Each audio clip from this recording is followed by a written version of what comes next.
कहा जाता है कि कांग्रेस की जो अभी मतलब आपको वाला गलत ना लगे, दुर्दशा में शब्द का यूज करना ठीक है। जो दुर्दशा है वो कहीं ना कहीं कांग्रेस के आपसी के लोगों की वजह से भी ज्यादा है। जैसे कि मैं बताऊं, कांग्रेस में गुटबाजी नाम सुना है आपने? गुटबाजी होती है, बड़े बड़े नेताओं के अपने अलग अलग समूह है जिससे वो अपने अपने नेताओं को सपोर्ट करते हैं। आपको नहीं लगता कि अगर यही सब नेता गुटबाजी को छोड़कर एक हो जाए तो भाजपा का सामना किया जा सकता है?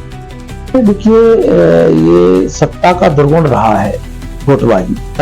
हमारे कांग्रेस कमजोर होने का सबसे बड़ा कारण रहा देश में बसपा का उदय होना। और बसपा के उदय होने के बाद कांग्रेस कई उसमें कमजोर होती चली गई और फिर बसपा से जो लोग अलग हुए उन्होंने अपने क्षेत्रीय दल बनाए, उसका भी घाटा। हमारे संविधान के निर्माता श्री भीमराव अम्बेडकर जी वो दलित समाज से आते हैं, तो उन्होंने तो अपनी पुस्तक में जो उन्होंने किताब लिखी उसमें उन्होंने खुद कहा है कि इस देश का जो बेड़ा गर्क किया है वो कांग्रेस ने किया है। ये मैं नहीं कह रहा हूँ, उन्होंने अपनी किताब में कहा है। तो उन्होंने अपने पद से इस्तीफा दिया था, ये भी कहा था कि ये सब मैं कांग्रेस के दबाव में कर रहा हूँ। तो अम्बेडकर साहब को दलित समाज को झुकाने का काम शुरुआत से कांग्रेस ने किया है। लेकिन जो सरकार के पक्ष में काम करने वाले बड़े बड़े समूह हैं पत्रकारिता जगत के, उनकी तरफ सरकार की मत नहीं है आंख उठाने की, है क्या? इसलिए नहीं है तो सरकार की सारी पोल पट्टी खोल के रख देने। सेना के साथ आपने खुली छूट देने की वादा किया, लेकिन जब हमारी सेना आतंकवाद को जड़ से नेस्तनाबूद करने के बहुत करीब थी, जब आपने सेना को वापस बुलाया, क्यों? इसका जवाब देना नहीं चाहिए। इसको जवाब देने की जगह क्या कर रहे हैं? उल्टा ढोंग। जब हम तिरंगे की सम्मान, तिरंगे का तो अपमान आपने करा दिया, सेना का अपमान आपने करा दिया। अब आप कह रहे हो कि भाजपा कार्यकर्ताओं को लेके हम तिरंगा यात्रा निकाल रहे हैं। न्यूज चैनलों के माध्यम से ये बयानबाजी पर लीपापोती की जा रही है तरीके से।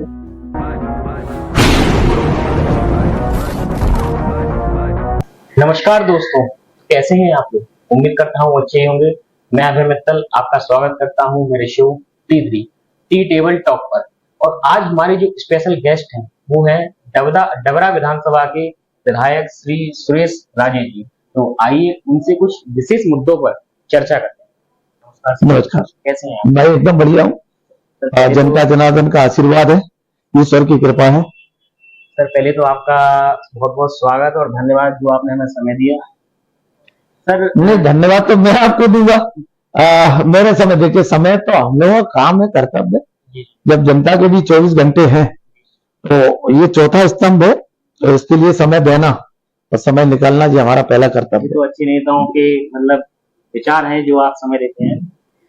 देखिए विधायक जी की आपने अपने जीवन में राजनीतिक यात्रा जो शुरू की, कई सारे चुनाव लड़े भी, जीते भी, तो आपकी एक राजनीतिक यात्रा शुरू कहाँ से हुई और किस तरीके से हुई? देखिए, जहां तक राजनीतिक यात्रा का सवाल है तो इसके अजीब वाक्य है। सन 80 से मेरा राजनीतिक जीवन शुरू किया मैंने, और मेरी राजनीतिक यात्रा भाजपा से शुरू हुई। और सन 80 से लेके और 2018 तक मैं भाजपा में रहा, और भाजपा ने मुझे 1 2 नहीं 3 3 4 4 टिकट दिए। ये मेरी राजनीतिक शुरुआत है। 3 दशक हो गए, 3 दशक हुए हैं आपको राजनीति में। तो आप कितनी बार विधायक बन चुके हैं? विधायक बनने का सौभाग्य जनता जनार्दन के आशीर्वाद से मुझे दूसरी बार प्राप्त हुआ है। 2020 में बाई इलेक्शन उपचुनाव जीता मैं, और 2023 में आम चुनाव। अच्छा। विधानसभा के में ये दोनों चुनाव कांग्रेस पार्टी से जीता हूं। और इससे पहले 2013 में मैं भाजपा से लड़ा था, तब मैं वो चुनाव हारा था। अच्छा, तो क्या कारण रहा कि आप बीजेपी से कांग्रेस में आ गए? देखिए, समय परिस्थितियां कुछ इस तरह की रहती हैं। एक्चुअल में भारतीय जनता पार्टी में मेरा एक लंबा सफर रहा, और ऐसा भी नहीं है कि पार्टी ने मेरे को कुछ दिया नहीं है, लेकिन समय परिस्थिति इस तरह की बदली कि वहां मैं सब कुछ करने के बाद या तो मैं फिट नहीं बैठ पा रहा था या फिर मेरे लिए भाजपा फिट नहीं बैठ पा रही थी। ये तो हुआ एक कारण। दूसरा कारण ये रहा, आपको ध्यान हो, एक ऐसा समय जिसको हम याद करना भी नहीं चाहते, 2 अप्रैल के दंगे हुए और 2 अप्रैल के दंगों में जिस तरह जो दोषी लोग थे उन पर कार्रवाई हुई नहीं, जो निर्दोष थे उन पर कार्रवाई की गई। तो इससे मन बड़ा उद्वेलित हुआ। दूसरा, डबरा में एक और वाकया घटा जो बहुत शर्मनाक था, निंदनीय था और मैं समझता हूं कि इससे बड़ी दुखद घटना जीवन में कोई दूसरी हो नहीं सकती। उसको हम दुखद भी कहेंगे और हम सबके लिए इससे बड़ा अब इसको किन शब्दों में कहूं मैं, कि प्रदेश के लिए भी, शायद प्रदेश के लिए और देश के लिए बहुत निंदनीय घटना थी, जिसके ऊपर भी सरकार ने, भाजपा सरकार ने, उस समय वो भाजपा में था, कोई ठोस कार्रवाई तो छोड़िए, किंच मात्र कार्रवाई करना भी उचित नहीं समझा। हमारे संविधान निर्माता, महामानव, भारत रत्न बाबा साहब डॉक्टर भीमराव अंबेडकर की प्रतिमा डबरा में लगी है, जिसको हम सब अंबेडकर चौराहे के नाम से जानते हैं। 2 अप्रैल के दंगे के दौरान कुछ अवांछित लोगों ने, असामाजिक तत्वों ने बाबा साहब की मूर्ति को हिटैचियों द्वारा तोड़ा गया और तोड़ना एक अलग बात थी, उसको बाकायदा बाजार में घसीटा गया। उस पर भाजपा सरकार एकदम मौन रही।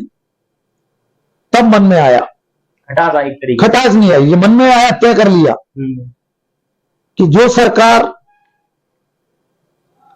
जिससे देश चल रहा है, जिस संविधान से देश चल रहा है, व्यक्ति ने कोई गलती की है, आप व्यक्ति के खिलाफ कुछ भी करो, सही बात है, और उसमें कोई दिक्कत नहीं। अगर कोई अपराधी है, अपराधी किसी वर्ग का हो, अपराधी किसी मजहब का हो, अपराधी किसी दल का हो, सबके साथ समान भाव की कार्रवाई होना चाहिए। वो हुई नहीं, बस वहीं से मन उद्वेलित हुआ, वहीं से तय किया कि भाजपा में नहीं रहना है। यहां से मेरी शुरुआत होती है कांग्रेस में आने की। आप भाजपा में भी रहे, अभी वर्तमान में आप कांग्रेस में हैं, तो आपने क्या देखा कि दोनों पार्टियों की नीतियों में क्या अंतर है? देखिए, नीतियों में तो जमीन आसमान का फर्क है। जिस तरीके से जैसे बीजेपी में कौन सी अच्छी चीज लगती थी, क्या बीजेपी और कांग्रेस में एक मूलभूत जो अंतर है, भाजपा में बोलने की आजादी नहीं है। कार्यकर्ता हो, नेता हो, आप बोल नहीं सकते। बोल नहीं सकने का मतलब, अगर कुछ गलत भी हो रहा है पार्टी के अंदर, तो आप अपनी बात नहीं रख सकते, आवाज नहीं उठा सकते, नहीं, उसको अनुशासनहीनता माना जाएगा।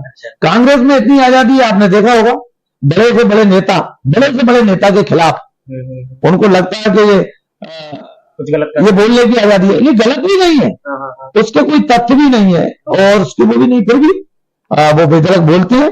और आपने देखा होगा अभी तक के इतिहास में, जब तक मैं 2020 में आया हूं, आज 2025 है, अब 2018 में, सॉरी, मैंने कांग्रेस ज्वाइन की थी जब 2018 का इलेक्शन हुआ था, और तब से लेके आए थे 2025 है। और मुझे तो कभी लगा नहीं कि कभी किसी के खिलाफ कांग्रेस ने बोलने के ऊपर कोई कार्रवाई की है। जब तक तो ये मूलभूत अंतर है। जब तक आप बीजेपी में थी तब ये बात कही है, तभी आपने कैमरे के नहीं, मैंने बोला ना कि जब कांग्रेस में आ गए तो नहीं, अब अंतर तो तभी समझ में आया जब मैं बीजेपी में था। अब हमें लगता था, एक बात और थी, जब हम बीजेपी में थे तो हमें लगता था वो जो कह रहे हैं वो ठीक है, राष्ट्र को परम वैभव पर ले जाएंगे, राष्ट्र सर्वोपरि है, देश ही सब कुछ है। लेकिन जहां उल्टा हो, जब वहां देख रहे हैं हम कि राष्ट्र की बात तो करते हैं, लेकिन राष्ट्र की जैसे ही बात आती है तो मायने बदल जाते हैं। राष्ट्र क्या है? राष्ट्र एक जमीन का टुकड़ा नहीं है, सही बात है, एक व्यक्तियों का समूह नहीं है, राष्ट्र एक परिवार है। परिवार है। अब राष्ट्र में सबको रहने की आजादी है। अगर हम ये कहें आजादी में सभी लोगों का योगदान है, हर वर्ग का योगदान है, वो एक अलग बात है कि इतिहास लिखने वालों ने वो लिख दिया, जो लिखना चाहिए था वो नहीं लिखा, जो नहीं लिखना चाहिए था वो लिख दिया। क्या लिख दिया? तो इतिहास लिखने वाले वही लोग थे जी। इसलिए ये मूलभूत अंतर है कांग्रेस में और भाजपा में। और देखिए, हमारी कथनी और करनी में अंतर नहीं होना चाहिए। हम क्या करते हैं, बात करते हैं सभी को साथ में लेके चलने वाली जी। हम कर क्या रहे हैं पूरे देश में? हमारा ये शरीर का अंग है, हर वर्ग। आप किस अंग को काट के छोड़ोगे? सही बात है। सभी किसी के साथ भी अन्याय होता है, किसी के साथ भी हो तो राजा का क्या कर्तव्य है? राजा का कर्तव्य है कि उसके राज्य में अगर किसी के खिलाफ भी अन्याय हो रहा है तो उसको न्याय मिलना चाहिए। या न्याय की बात छोड़िए, आवाज उठाने वाले को पता नहीं है कब कट करके सीबीआई आएगी, ईडी आएगी और उठा कर ले जाएगी। आप बाद में अपनी सफाई देना कि आप दोषी हो निर्दोष हो, पहले आप जेल में जाओगे। सही बात है। ये देखो, बहुत बड़ा जमीन आसमान का फर्क है कांग्रेस और भाजपा में। क्या सत्ता में रहते हुए मानवाधिकारों को हनन कर लिया जाता है? देखिए, ये तो सरासर ये कहने वाली बात नहीं है, ये तो देखने में आ रहा है ना। अभी कोई एक प्रोफेसर थे, अभी नया मामला है, उन्होंने कुछ पोस्ट किया और उस एक पोस्ट पर लेकर सीधा उनको उठाया और सीधा जेल में। सफाई देने का कोई मौका नहीं, कोई अवसर नहीं। और संभवतः वो कोर्ट ही नहीं, सुप्रीम कोर्ट से उनको बेल मिली है। कोर्ट ने भी पूछा कि अगर उन्होंने क्या गलत किया जो सीधा आपने जेल में डाल दिया। तो ये हमारे देश की संस्कृति, सभ्यता और हमारे जो देश का मूल ढांचा है, अनेकता में एकता, यही है भारत की विशेषता। होना तो ये चाहिए। मैंने कहा ना, दोषी कोई भी है, दोष एजे सुरेश राजे भी करता है तो यदि वो विधायक है, इसका ये मतलब नहीं है कि उसका दोष माफ कर दिया जाएगा। अगर वो गलत है तो उसके खिलाफ कार्रवाई होना चाहिए, कानूनी कार्रवाई होना चाहिए। भाई, कानून का पालन सबके लिए, लेकिन किसी को अपनी बात कहने का अवसर भी नहीं दे रहे हो तो सिर्फ आप उठा के जेल में डाल दे रहे हो। करने का अवसर तो मिलने चाहिए। ये बहुत दुर्भाग्य है। और हम तो चाहते हैं कि ये सरकार को, अभी देखिए ताजा उदाहरण है कुंवर विजय शाह जी का। हाँ जी। अब ये परम वैभव, राइट सर्वोपरि, मैंने क्या क्या नारे उनके रहते हैं। और आप कल्पना कीजिए, विजय शाह जी ने हमारी सेना में कर्नल बहन सोफिया कुरैशी, मैंने सरेआम अपमान किया, इतना बड़ा अपमान किया। वो बहन कुरैशी का अपमान नहीं था, वो पूरी सेना का अपमान था। वो पूरी सेना का नहीं, पूरे देश का अपमान था। और उसमें भी आप देखिए, वहां पर उन्हीं के मंच पर एक महिला विधायक बैठी है जो पूर्व में मंत्री भी रही है, और वो भी मुस्कुरा रही है, वो ताली पीट रही है। तो उनके खिलाफ कोई कार्रवाई नहीं होगी। आप देखिए, इनके खिलाफ वो तो कोर्ट ने स्वतः संज्ञान ले लिया, अलग बात है, वरना सरकार का सोच। और संज्ञान लेने के बाद भी क्या हुआ? कोर्ट ने कहा इतने में एफआईआर करो, इनको जेल भेजो। एफआईआर हो गई, अलग बात है, लेकिन आज कुंवर शाह जी कहां है? अब ये दुर्भाग्य नहीं है देश का। और ऊपर से हमको तब और आश्चर्य होता है, देश की सेना का लगातार अपमान हो रहा है। देश की सेना ने बहादुरी की, जो किया, आपने ऑपरेशन सिंदूर लॉन्च किया, उसको हमारी बहादुर सेना ने बखूबी से अंजाम तक पहुंचाने का प्रयास किया। जब तक सेना उसको अपने मूल अंतिम लक्ष्य तक पहुंचाती, आपने बीच में रिमोट की तरह उसे रोक दिया। क्या है ये? हाँ, बिल्कुल सही बात। ये सेना का और देश का दोनों का मनोबल गिराने वाला कृत्य था। तोड़ा गया, उसके बाद गलत आपने क्यों किया? सही बात है। इसकी भी जरूरत क्यों थी? जो आतंकी थे, सबसे पहले जमीन से या पाताल से उन आतंकियों को खोजना था। उन आतंकियों को खोजने की बजाय, ठीक है, आपने ऑपरेशन चलाया, बहुत अच्छी बात है, लेकिन उस ऑपरेशन को जब सेना अपने अंजाम तक लेकर जा रही थी और वो आतंकवाद की कमर तोड़ने के बिल्कुल करीब पहुंच गई थी, तब जाके आपने बगैर देश को विश्वास में लिए, बगैर विपक्ष को विश्वास में लिए, आपने एकदम किसके कहने पर सीज फायर किया? सही है। ये तो गलत है ना। सीज फायर पाकिस्तान की तरफ से हुआ था, सीज फायर का उल्लंघन हुआ था, लेकिन भारत की तरफ से उचित कार्रवाई नहीं की गई।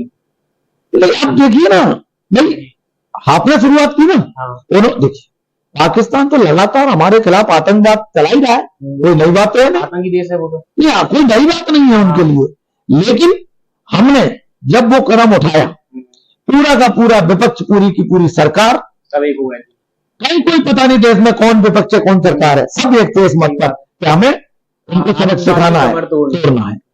जब पूरा का पूरा विपक्ष, पूरा देश सेना के साथ, आपने खुली छूट देने की वादा किया, लेकिन जब हमारी सेना आतंकवाद को जड़ से नेस्तनाबूद करने के बहुत करीब थी, तब आपने सेना को वापस बुलाया। क्यों? इसका जवाब देना नहीं चाहिए? बिल्कुल देना चाहिए। इसको जवाब देने की जगह क्या कर रहे हैं? उल्टा ढोंग, बुलंद तिरंगे की सम्मान, तिरंगे का तो अपमान आपने करा दिया, सेना का अपमान आपने करा दिया। अब आप कह रहे हो कि भाजपा कार्यकर्ताओं को लेके हम तिरंगा यात्रा निकाल रहे हैं। न्यूज चैनलों के माध्यम से इस बयानबाजी पर लीपापूर्ति की जा रही है तरीके से। देखिए, जहां तक सवाल है, जब से भाजपा सरकार में आई है 2014 के बाद से देश का एक सिनेरियो बदला है। दो भागों में मीडिया बटा हुआ है। एक, अब जो मीडिया बचा है वो हमारा, जिसको हम यूट्यूब चैनल कहें, और जिनको सरकार चैनल नहीं मानती, वो ही मीडिया की कुछ साख को बचाए हुए हैं। वरना मैं उस भाषा का उपयोग करना नहीं चाहता कि देश के बड़े बड़े जितने चैनल हैं वो क्या कह रहे थे, मैं तो कह रहा हूं उनके खिलाफ भी कार्रवाई होना चाहिए। हमने इस्लामाबाद पे बस करीब है, हम कब्जा करने वाले हैं, मुनीर को हम बिल्कुल गिरफ्तार करने वाले हैं। क्या था ये भाई? इससे बड़ा क्या अपराध होगा? आपने कहा हमारी सेना लाहौर तक पहुंच गई, ये कौन सा मीडिया था जो ये सब फैला रहा था? मोदी मीडिया बहुत बड़े मेरा शब्द में अब वो इतना ज्यादा प्रचलन में आ गया, फिर भी मैं ये कहूंगा कि मीडिया एक अपना स्थान रखता है, सरकार किसी की भी हो, सरकार को मीडिया के हिसाब से चलना पड़ेगा। अगर आप सच्ची पत्रकारिता पे आ गए तो सही बात, मीडिया सरकार के हिसाब से चलेगा तो देश में पत्रकार का वही असर होगा। और जो भी पत्रकार समूह आज सरकार के हिसाब से चल रहे हैं, वो थोड़ा सा सरकार के गलत नीतियों का विरोध करें, समझ में आ जाएगी। तो फिर उनकी अहमियत कब बचेगी? उनकी अहमियत जब बचेगी आप कहीं तक उस तक तो अपने फर्ज को निभाओ, अपने धर्म को निभाओ, तुम्हारा पत्रकारिता का फर्ज है, जो प्रोफेशन है हम लोगों का, उसके प्रति ईमानदारी हो, वो बहुत जरूरी है। तो जैसा कि अभी आपने कहा कि कुछ मीडिया पत्रकार हैं, न्यूज चैनल हैं जो उनके लिए काम करते हैं, जिनके कहने पर काम करते हैं, तो कुछ ऐसे भी तो न्यूज चैनल और रिपोर्टर्स हैं जो कांग्रेस के लिए या अन्य क्षेत्रीय पार्टी हैं उनके लिए काम करते हैं। देखिए, मेरा ऐसा कहना है कि ऐसा कोई आपको न्यूज चैनल देखने को मिलेगा नहीं जो एक पार्टी विशेष के लिए काम करे। अगर कांग्रेस गलत है तो आपने देखा होगा वो कांग्रेस की भी धज्जियां उसी तरह होता है अपने चैनल पर, अगर कांग्रेस गलत कर रही है तो। अब ऐसे, अब आप एक उदाहरण ले लो ना, जब रवीश कुमार जी एनडीटीवी में थे तो उसका क्या क्रेज था। आज उन्होंने खुद का बनाया तो उसको भी आप बताइए ना, 4 PM पे रोक लगाने का काम किया। रवीश कुमार जी के चैनल को भी अदा कदा वो कुछ न कुछ परेशान करते ही रहते हैं। और भी तमाम चैनल हैं जिनके मैं नाम बताऊं आपको, उनको भी कहीं ना कहीं सरकार दिक्कत करती है ना, और सरकार लगातार दबाव बनाती है, धौंस देती है कि आपने ये किया तो आपके चैनल को बंद कर दिया जाएगा। तो अब आप बताइए, देश में ऐसे समूह भी हैं पत्रकारिता में जिनके बारे में आप ये भी नहीं बता सकते कि ये कितना बड़ा समूह है जी। और एक मान के चलो आपने न्यूज चैनल शुरू किया और न्यूज चैनल में भी आपने जो है यूट्यूब चैनल शुरू किया। अब यूट्यूब चैनल आपने शुरू किया, उसकी व्यवस्था जमाने के लिए आपको क्या क्या पापड़ बेलना पड़ेंगे वो तो आप ही बेहतर समझोगे, क्योंकि उस लाइन में हो आप। और आप अगर उसको चलाने के बाद 2 4 4 साल 5 साल आपको चलाते हुए, और सरकार ने कहा कि इनकी जांच करो, इन पे इतना अकूत दौलत कहां से आ गई, तो सरकार को 4 साल में यूट्यूब चैनल की दौलत दिख गई। लेकिन जो सरकार के पक्ष में काम करने वाले बड़े बड़े समूह हैं पत्रकारिता जगत के,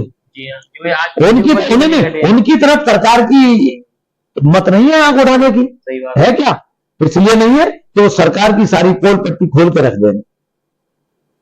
और क्योंकि ये चैनल सच्चाई और जनता की बात कर रहे हैं, लेकिन ये पार्टी की बात नहीं कर रहे। और मैं तो कह रहा हूं, पता नहीं सरकार आलोचना से क्यों घबराती है।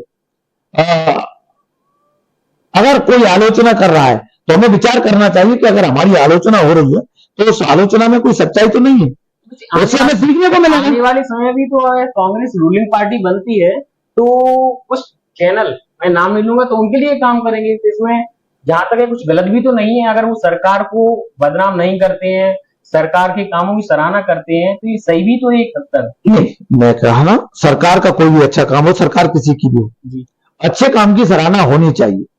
अगर अच्छे काम की सराहना नहीं होगी तो फिर अच्छा काम करेगा कौन?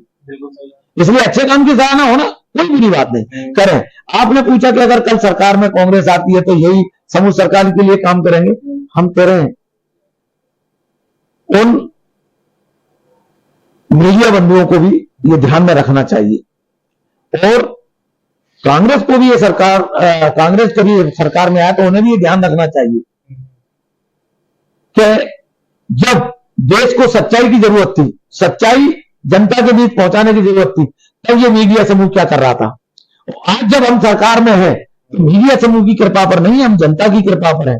और जनता क्या चाहती थी उस समय जो नहीं हो पाया, तो इस बात का ध्यान तो इनको रखना ही चाहिए। और मैं समझता हूं कि हर व्यक्ति ठोकर खाने के बाद संभलता है। कांग्रेस ने इतनी ठोकरें खाई हैं कि हर एक चीज पे उसकी नजर है, और भविष्य में जो कांग्रेस है वो आपको एक नए रूप में नजर आएगी। निश्चित रूप से जो गलतियां हमारे से हुई, हमारी पार्टी से हुई, उसके भी परिणाम हमने कुछ भोगे, हम उसमें सुधार भी ला रहे हैं और हमारी पार्टी लगातार उस पर काम कर रही है। जैसा कि अभी आपने बताया कि बीजेपी में ये गलतियां हैं, ये गलतियां हैं, जैसे कि अभी आप कांग्रेस के विधायक हैं तो आपको देखने में लग भी रही है, क्या कोई ऐसी नीति जो आपको गलत लगती है कांग्रेस की, क्या ऐसी कोई नीति है क्या?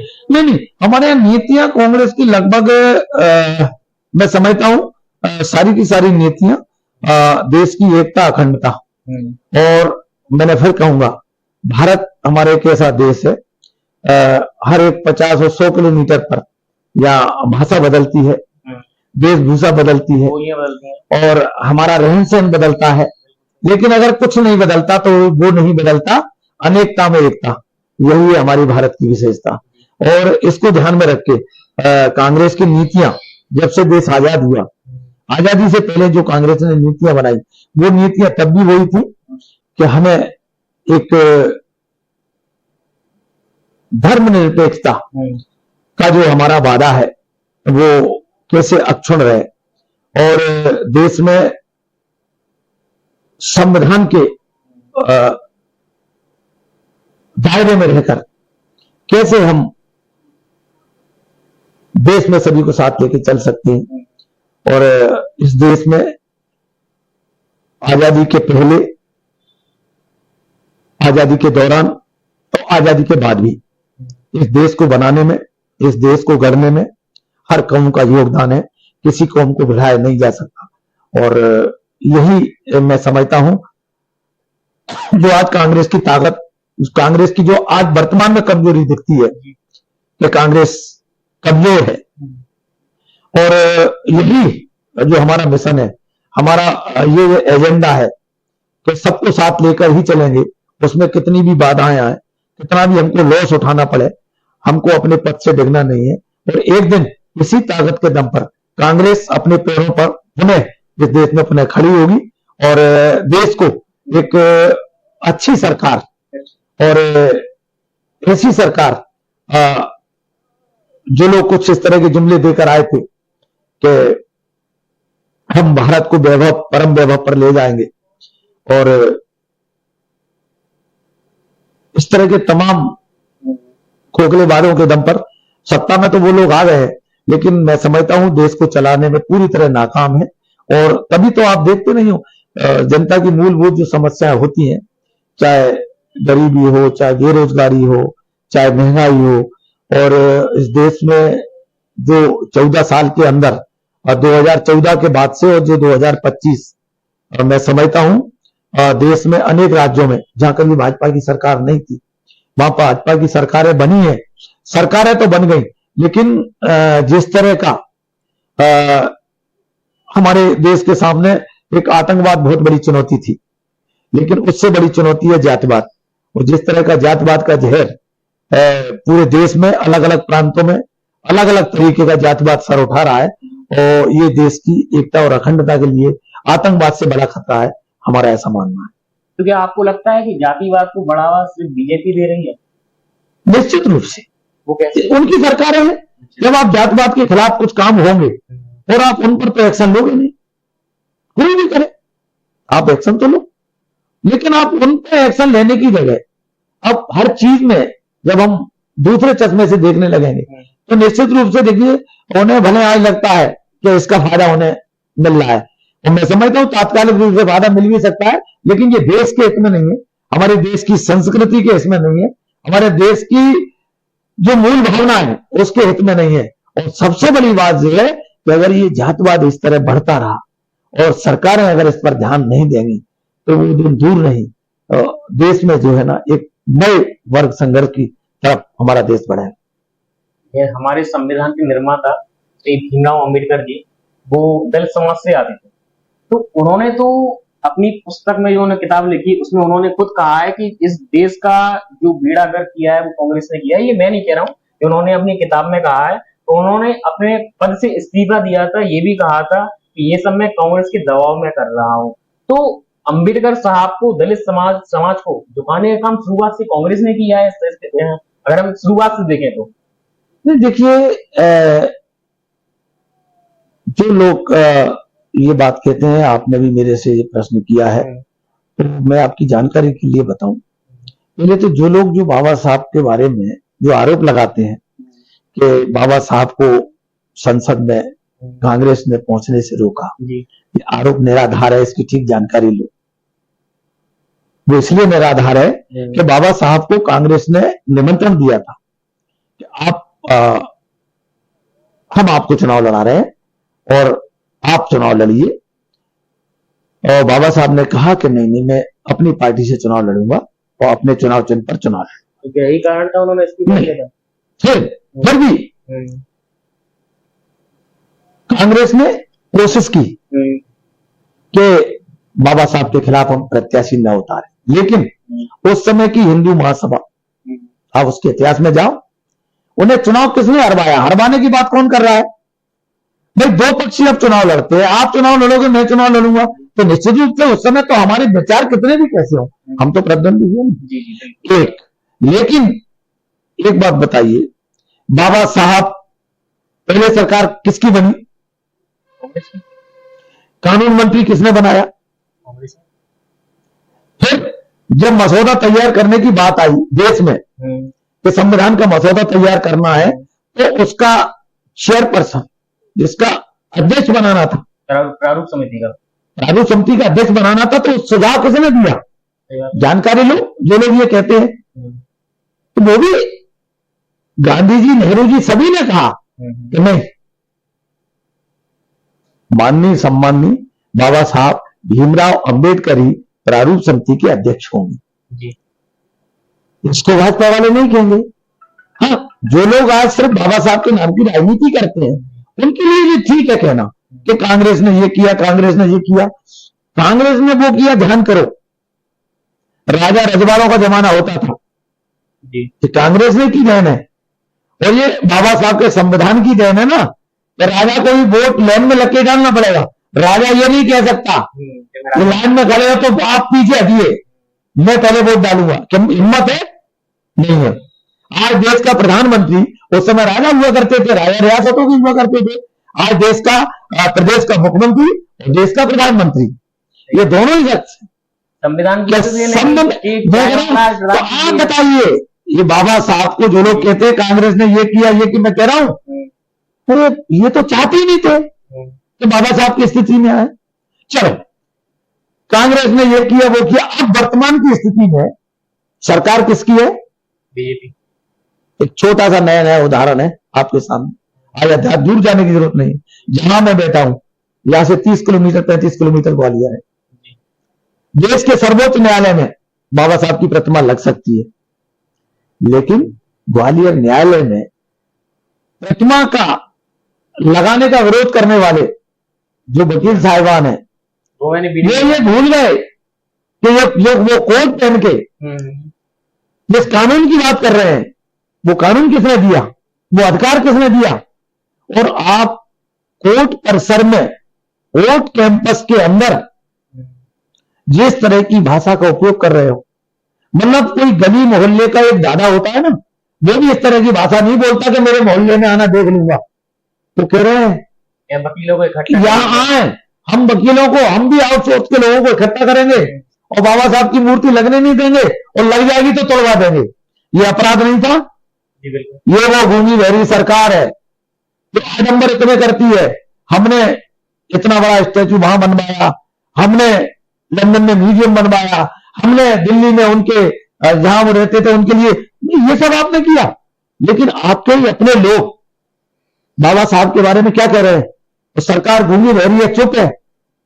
ये मूलभूत अंतर है।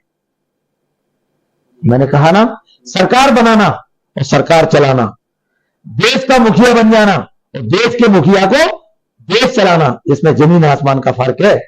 अब सेना में भी आपने जात-पात की बात कर दी, इससे बड़ा क्या दुर्भाग्य होगा? आप सेना को धर्म के आधार पर बांट रहे हो, आप सेना को जाति के आधार पर बांट रहे हो। इससे बड़ा दुर्भाग्य इस देश का कभी नहीं रहा। और जितनी जल्दी इस विचारधारा से, वर्तमान की सरकार से देश को छुटकारा मिल जाए, ये हमारे देश के हित में है। अगर बात आती है नेतृत्व की बात आती है, तो कांग्रेस में जो अभी कांग्रेस की सरकार सिर्फ कुछ ही स्टेट में है अभी देश में, तो क्या एक समय था जब ज्यादातर सीट पूरे देश में कांग्रेस की थी, मूल राज्य किया इन्होंने काफी सालों तक।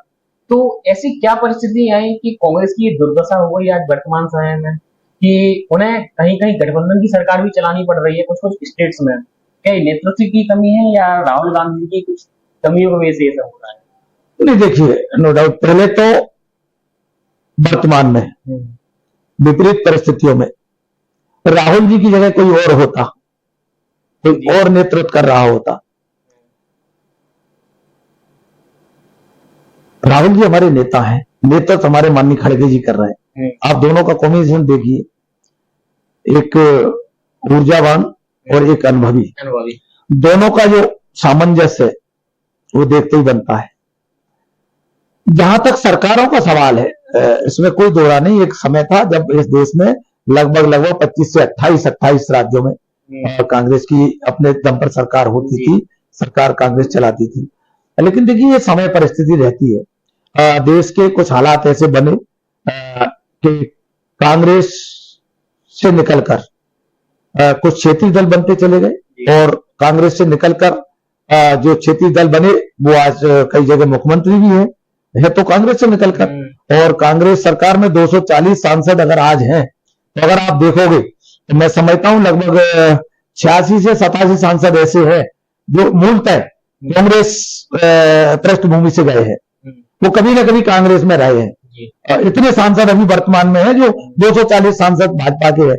और एक बड़ा कारण कांग्रेस के कमजोर होने का जो है, उसे हमें खुले मन से स्वीकार करने में कम से कम मुझे कोई विरोध नहीं। हमारे कांग्रेस कमजोर होने का सबसे बड़ा कारण रहा देश में बसपा का उदय होना। और बसपा के उदय होने के बाद कांग्रेस कई उसमें कमजोर होती चली गई। और फिर बसपा से जो लोग अलग हुए, उन्होंने अपने क्षेत्रीय दल बनाए, उसका भी घाटा ले देकर कांग्रेस को ही हुआ, क्योंकि वो सब कांग्रेसी मूल विचारधारा के लोग थे। वो वोट में बढ़ गए एक तरीके से। मैंने कहा ना, वो और लेकिन धीरे धीरे सच्चाई देश के सामने है कि मैंने कहा ना, किसी भी विचारधारा को बनाना और उस विचारधारा पर चलना और उस विचारधारा के लिए कुर्बानी देना, ये दो अलग अलग विषय है। बसपा जिन सिद्धांतों को लेकर बनी और इतने कम समय में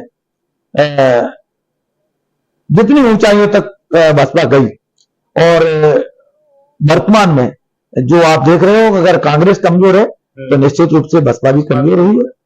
तो ये दोनों दलों का लगभग वोट एक जैसा था, और अब मैं कहूंगा अभी है, जो भी बचा कुचा वोट है वो भी एक जैसे वोट है। तो इसका भी फायदा भारतीय जनता पार्टी को हुआ निश्चित रूप से, और देश की जनता और देश का जनमानस और जो देश के सामने हालात है, मैं समझता हूं जनता भली बात उसको समझ रही है, और धीरे धीरे जनता अपनी कांग्रेस पार्टी की ओर पूरे देश में धीरे धीरे पुनः वो समझ भी रही है कि अगर देश की एकता और अखंडता को बनाए रखना है और हमें देश के धर्मनिरपेक्ष ढांचे को अगर बरकरार रखना है तो देश में कांग्रेस की सरकार बहुत जरूरी है।